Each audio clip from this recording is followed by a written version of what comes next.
applause for Lifeguard Luke. No. Good job. Hold on, Luke. Don't get too excited. You're not that famous. Sit. Emily, I want you to stand up and tell us what happens every time you jump in the water and looks around. What happens? He tries to save you. That's what he does. Now, tonight, what I'm going to talk about tonight is we got a different lifeguard. A different situation, a different lifeguard, and that's Jesus. Now, there's a situation in the Bible. There's a fellow named Peter. Now bear with me. Peter's one of my favorite guys in the Bible. Besides Jesus, obviously. Peter's one of my favorite guys in the Bible because he's the perfect example of a guy trying to be righteous because every time Peter screws up, he messes up all the time. And knowing me, I screw up all the time too. But the cool thing about it all is that number one, God never gives up on Peter. And then number two, Peter don't ever give up. So he's always continuously striving to get better and better. Well, in this particular instance, they're out, all the disciples are out on this boat in the middle of the water. And Jesus isn't with them right now. But all of a sudden, Jesus is out there in the water walking around.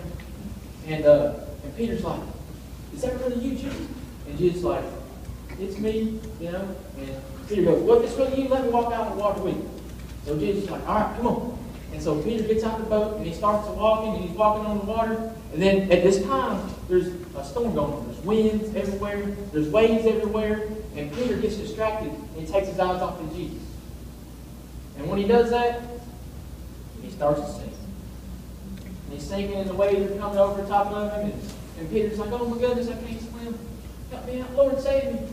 And Jesus is right there. It's this little lifeguard, just like Luke grabbed him by the arm, by the hand. Jesus whipped him up right out of the water. And Jesus said, what's up? Why don't you have faith in me? And so that's what we're going to be talking about tonight. And this is what we're going to do. It says we're not really walking on the water right now. We are walking around in the world. And there are certain winds and certain waves that try to overtake us in that sin. And we're going to name a couple of those tonight. We're going to name we're going to name the wind, like in hold on a second, guys. I don't know how Brother Tom is. All right, but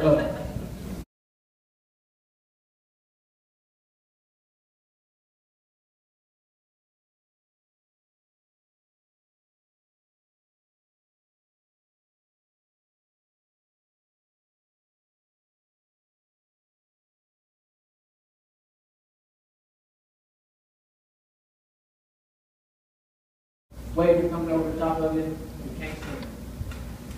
And there's only one way out of it all. When you know you're screwing up, you know you're being disrespectful to your parents, or you have a lack of faith, whatever it may be.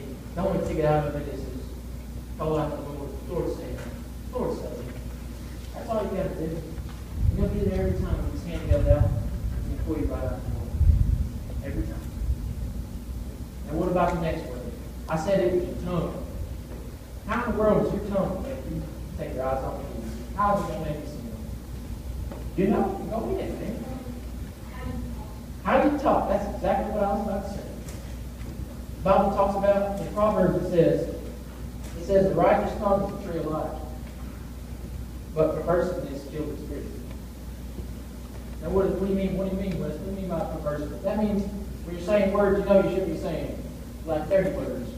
Or saying jokes you heard you thought was funny, but in all reality, all they are is detrimental. They're wrong. They're disgusting and mean. And I remember being in 4th, 5th, and 6th grade, you start learning new words from people you probably shouldn't be around. But you're learning things, you want to say it because you think you're cool, but all that means is you don't know how to speak the English language. And all that means is that you're the God of your sin. Each time you say that word, each time you say that joke, take your eyes off of Jesus and put your eyes on that wave. And when you put your eyes on that wave, there you go. I hear them every day. I see it every day. I see people singing every day. The tongue is destructive. It's the strongest muscle in your body. It's destructive. And when you're at this age, this is when it all starts. I was in the 4th, 5th, 6th grade. I remember when it all started. This is when it starts. And when you take your eyes off of it, you start to talk that way, you take your eyes off of Jesus. You're saving and sinning. And the only way out of it is to call out to the Lord Jesus Christ. Save him. He'll be right there every time. With his hand out, all you got to do is grab it. And truly trust that he will save you from your sins. From that sin of your tongue, from the sin of lack of faith, from the sin disrespectful, and rude to your parents. Guys, I can't tell you how many times I've been struggling with the sin. Oh, I said, Lord, you see me. And every time I can just see him with his hand out grabbing me. And he's saving me from so many things I can't even name. We'd be here hours at times. But truly, I tell you guys, it's true. It's real. Now, what's the third way? Third way is pride. Pride's kind of a tricky subject here because it's different for different ages. But I was praying, God, you know, remind me what it was like, when I was y'all age. What was it? I know you when we talk about pride. What was it like back in the day? And it was like this. Trying to get it whenever you want to talk yourself up, or maybe you probably shouldn't talk yourself up. Pride is thinking you're better than the person sitting next to you, thinking you shouldn't even be able to, shouldn't even talk to them, even though they probably need you to talk to them. They need to bring just like you need to. And three, I don't remember the third, but it was with you. I'm just kidding. But no, those are the two main factors.